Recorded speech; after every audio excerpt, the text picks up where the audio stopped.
And we're up. What's up, movie addicts? Welcome to Midnight Movie Talk on the Movie Addiction Podcast.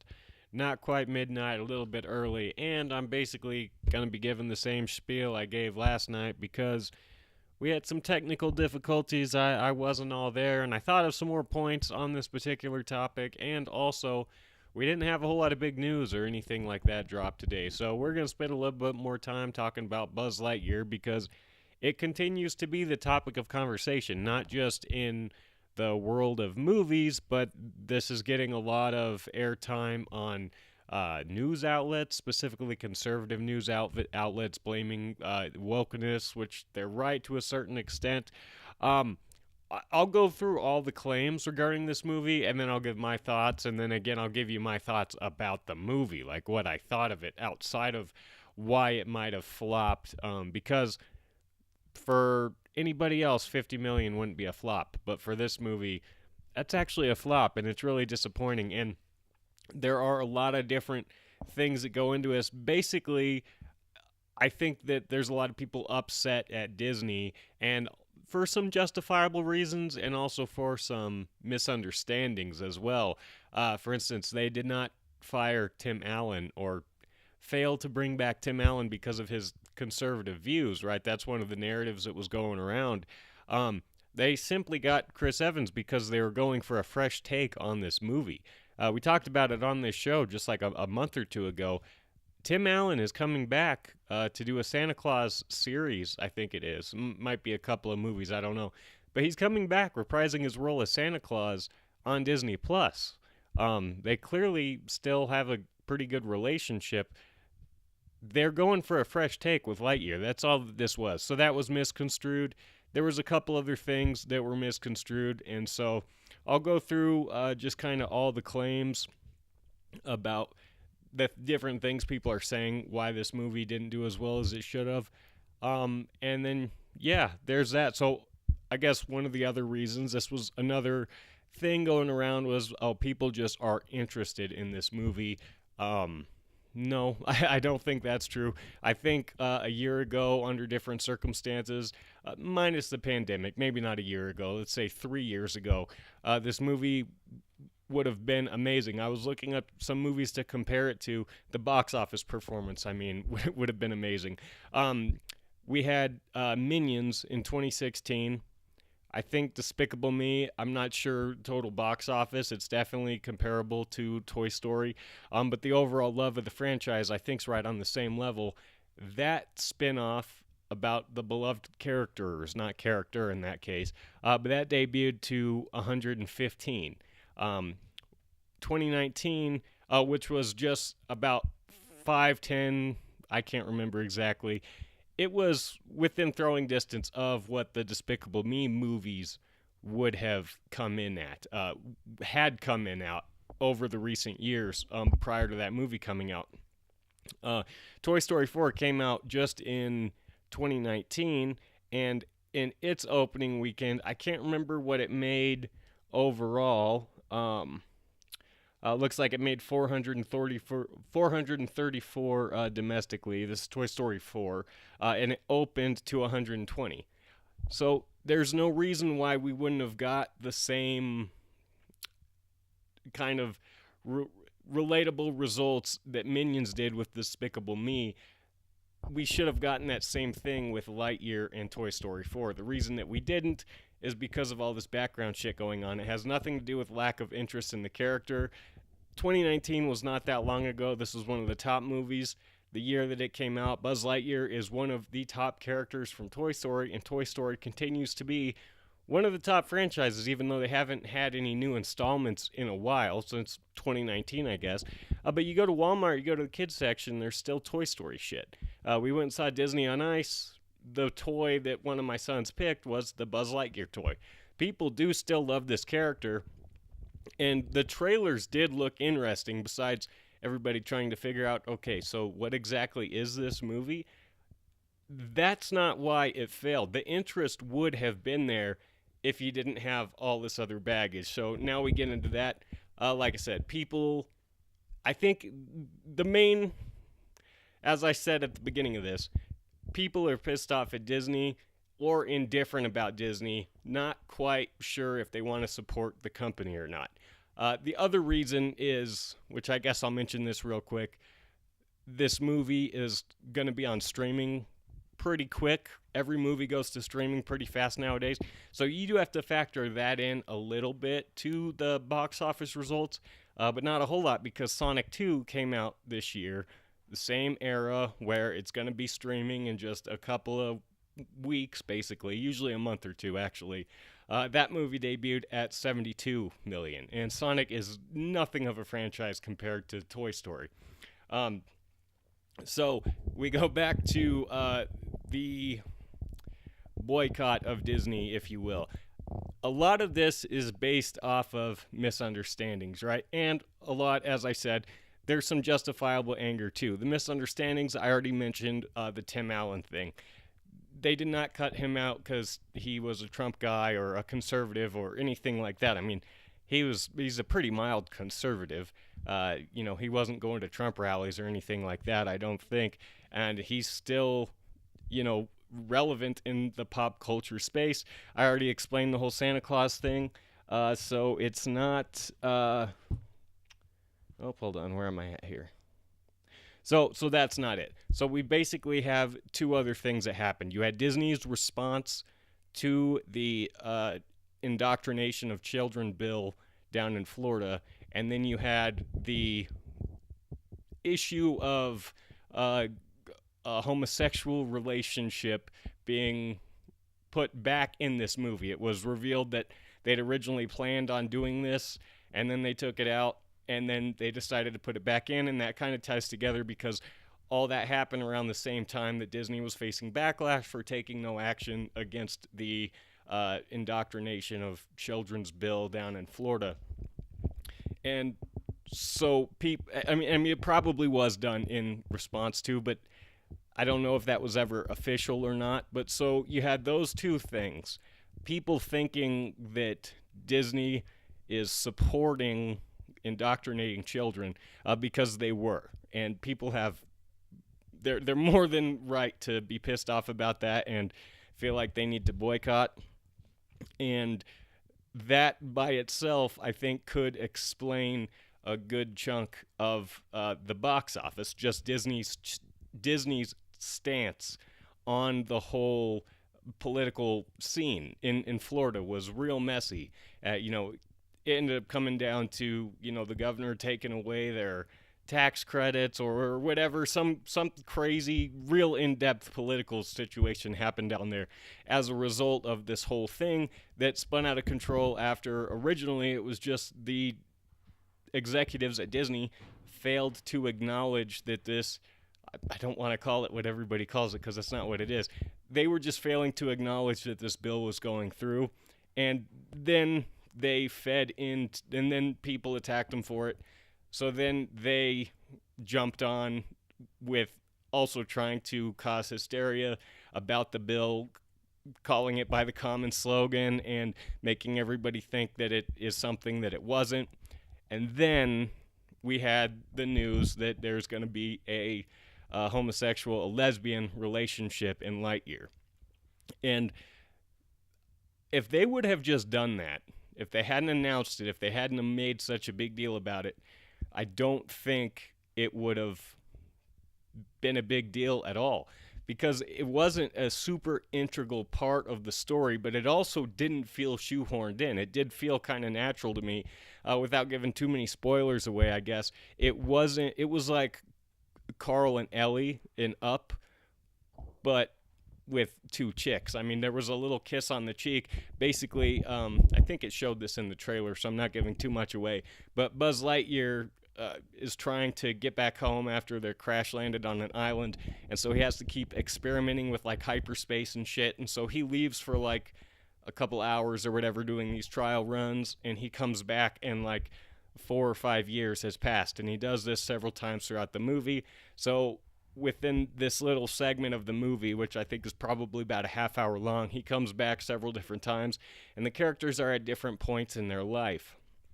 And so it just shows how this relationship has grown from, we first met, then we're married, then we have kids, now we're old people. That's all it was. It was kind of a background thing, and it didn't bother me at all. But the fact that they made such a big deal about it, and the way that this was talked about, both from the right, who obviously was pitching this as they're trying to indoctrinate the kids, they're slipping it in, and I totally understand that, because they did take it out and they put it back in because of the backlash. But the scenes involved, the subject matter involved, I didn't feel like there was anything indoctrinating or anything about it. It was really blown out of proportion.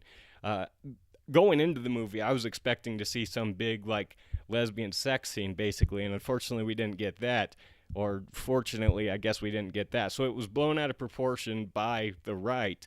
But then the left, they also made it seem like, yeah, we are indoctrinating, and, good. It's about time we do this. And so both sides went too crazy about it, and that made the people who were on the fence about it, or the people who were kind of, oh, maybe that's a bad idea, shoehorning this in, forcing it, down kids' throats or whatever, made them more on the side of, okay, I'm not going to go see that movie. Then let's see, what else do we have? Okay, and then all that happens, and then a few months later, more stuff. It's been a back and forth between Disney and the right, and Disney's a cultural figurehead, there we go, in our culture right now. Ah, that was a dumb sentence. Disney is very important. And so anytime there's a story that they can, their lack of voice, a lack of expression on any particular topic causes a big backlash. And so we've had different stories throughout the past couple months about them taking a side, or them not taking a side, or them doing this, or whatever the case it may be. And that one of the big stories that went viral was there was a Disney executive, it was a Zoom call that got leaked, where she was talking about her not so gay, or not so secret gay agenda. She was openly talking about how she's trying to slip homosexuality and gender theory and all this stuff into kids' cartoons where it really has no place. And this lady was an absolutely nobody. She's got like a couple of credits on IMDb. I think she worked on the Proud Family reboot, maybe like one or two other cartoons. The way that story went around, it made it seem like she was some high-level Disney executive, and this is why they're doing Buzz Lightyear like this, is so that they can indoctrinate the kids, and Buzz Lightyear's going to have this giant sex scene that, confuses the crap out of all these kids and everything like that, and none of that happened to be the case, but I guess I understand how people got there. It's not much of a leap. So basically, I'll say it again just to wrap up on this part of the story. This doesn't have to do with lack of interest in the movie. This doesn't have to do with Tim Allen not being involved. At least it kind of does, but not in the way that a lot of people thought. It doesn't really have to do with streaming. It has to do with people taking a break from Disney. They don't really like the direction that company's going in, and that is for reasons both justified and not. As for the movie itself, my main issue with the movie was the whole premise. I guess just the feel of the movie. This was supposed to be a 1995 movie that the toy Buzz Lightyear was based off of. So this is supposed to be an animated version of a 1995 action movie.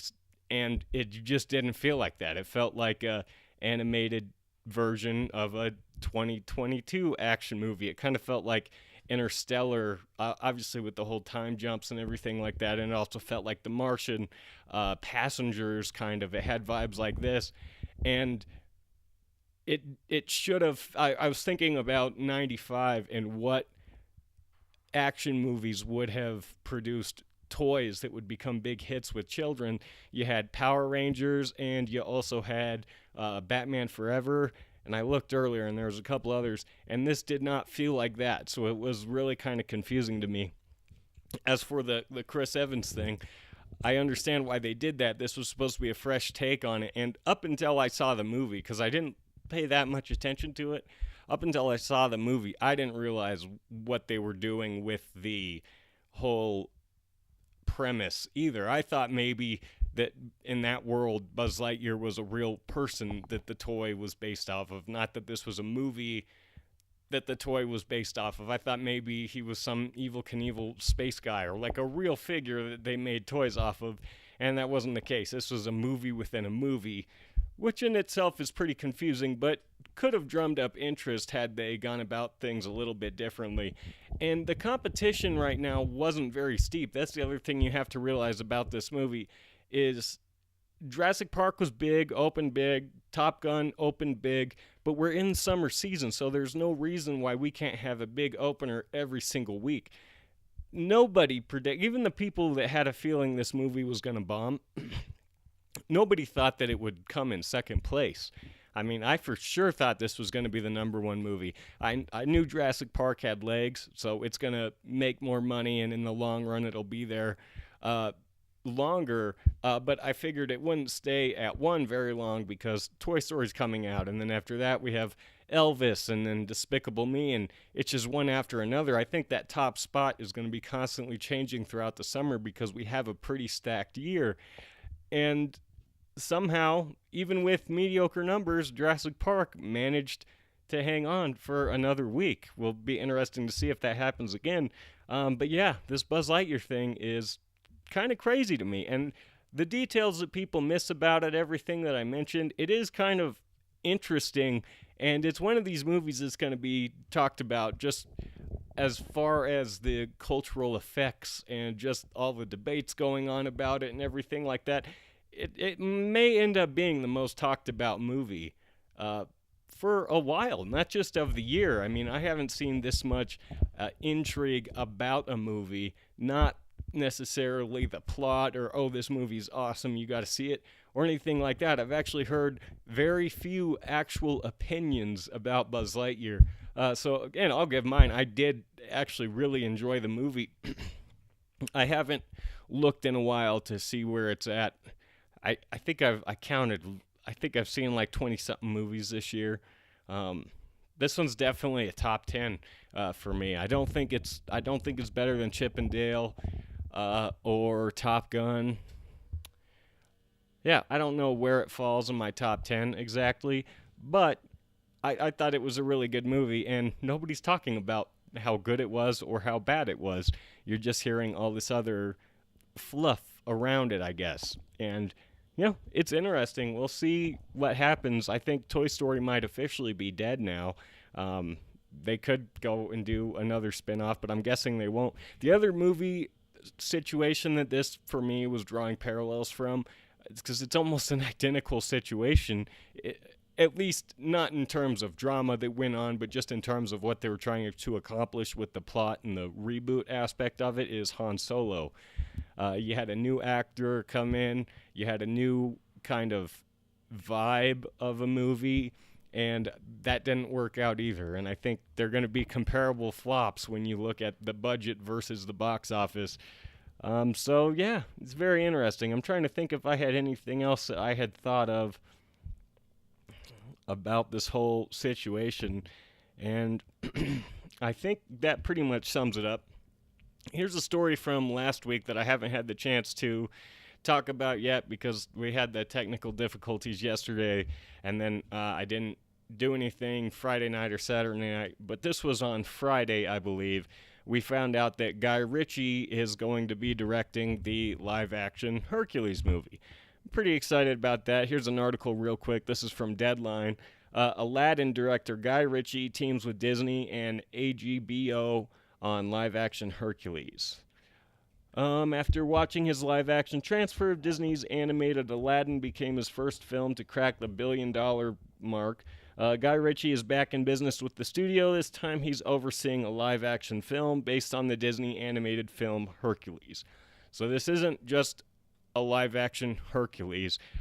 Who did one a couple of years ago? I can't remember. They do this story every so often, but this isn't just a story of Hercules. This is specifically the Disney version brought to life. So we're going to have all the songs and all the characters from that you wouldn't see in, I can't remember. one of those like notoriously bad. Was it Kellen? I can't remember. Somebody starred in a Hercules movie not that long ago, I think. They do this. Tarzan happened not that long ago as well. Was it The Rock? Did The Rock play Hercules?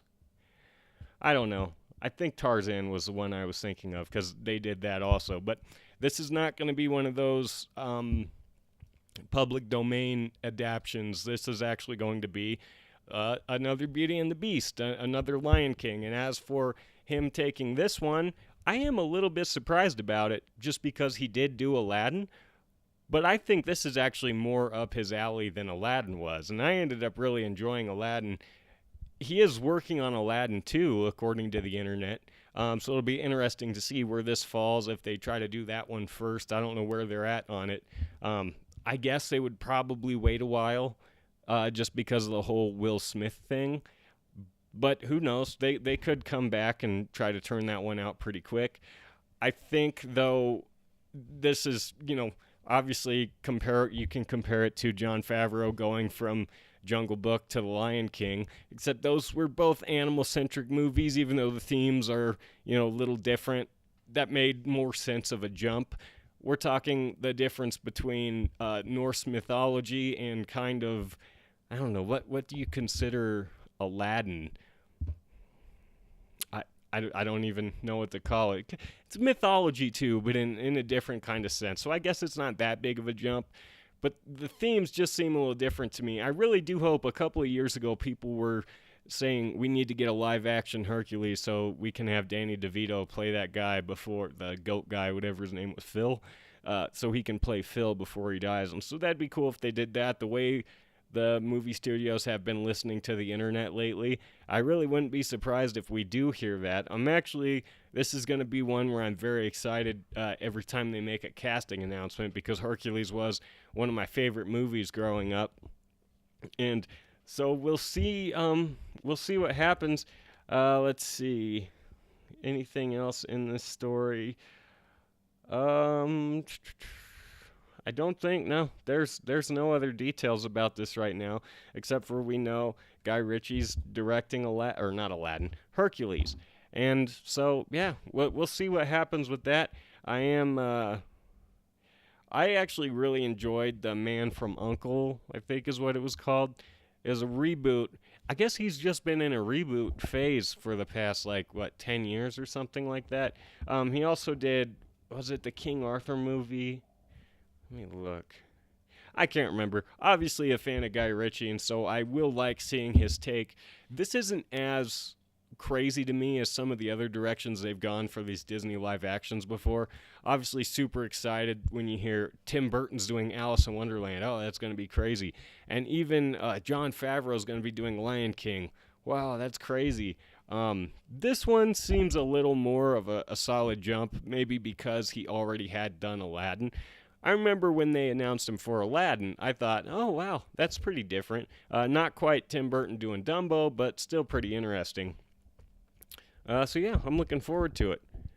Let's see, we got a couple more here. This is from MovieWeb. Aaron Taylor Johnson says, Kraven the Hunter film is shot entirely on location. Despite an abundance of green screens and CGI in today's superhero films, Kraven the Hunter is going in a different direction. Kraven the Hunter is finally hitting the big screen thanks to Sony Pictures, and the film will be shot entirely on location. So, they haven't shot it yet. What do we got here? Get out of my chat, you bots. What do we got here?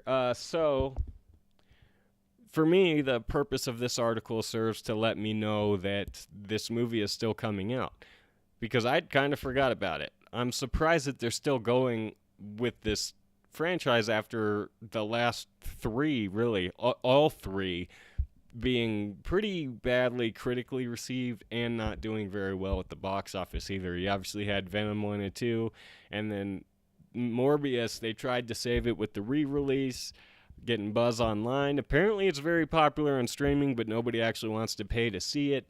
So that doesn't really bode well for the universe they're creating. And they do have a very good actor here, but I'm more interested in Aaron Taylor Johnson playing that bad cop from the 7-5. I can't remember. Mike O'Dowd or Mike Dowd, I think. He signed on to play him a while ago, and we haven't got anything yet. So I hope that's still in the works. I kind of didn't think this movie was going to happen. Does this mean we're getting the Silk movie too and whatever else they've announced throughout time? I'll obviously be excited to see Michael Keaton back as the Vulture, but I don't think it's going to work at all. These movies are a giant mess, and I'm really surprised that they're still going forward. And apparently they're going to shoot it all on location, so hopefully that helps.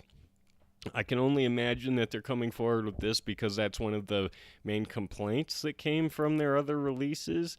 The other thing, too, is they have gotten awesome actors. Jared Leto is one of the best actors of all time, and Tom Hardy is one of my favorite actors of all time.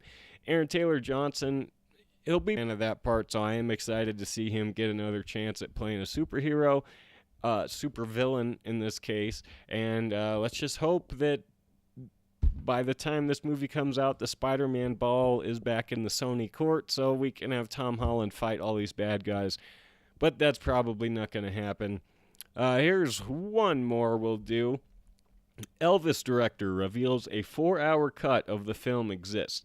Baz Luhrmann says he was forced to cut numerous scenes from the film to fit the 2.5-hour runtime. So they obviously did that so they could put this in theaters, and it's probably a good idea because they'll make a lot of money. They're probably looking at Queen, the Bohemian Rhapsody movie, and even Rocket Man did very well, so I understand why they're doing that.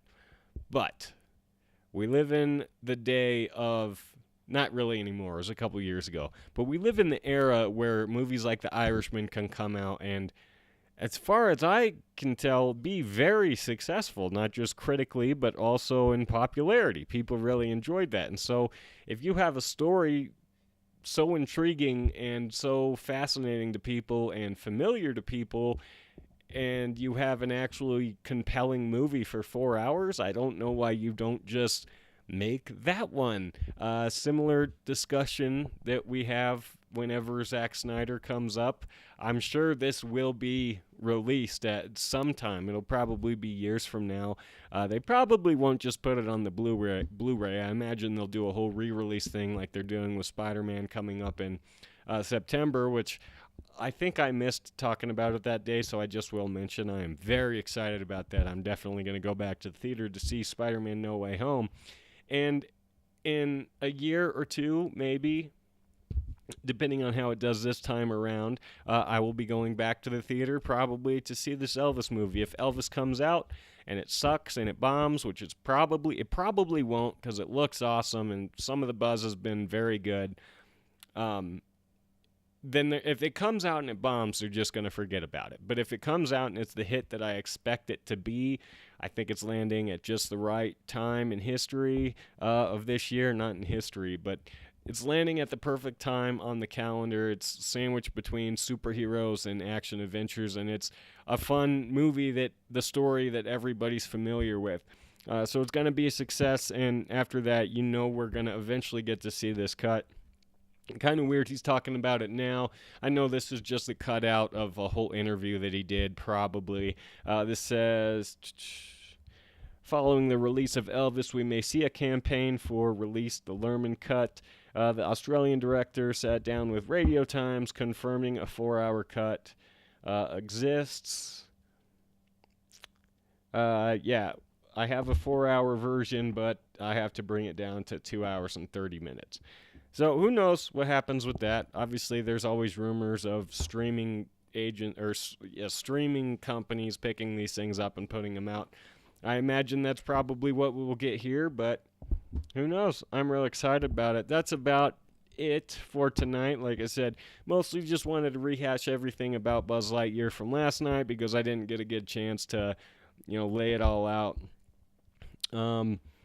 Hopefully we got some new news to talk about tomorrow night, and so I will be back here for that at Midnight Movie Talk. It'll actually be at midnight tomorrow or 11 p.m., depending on where you're at.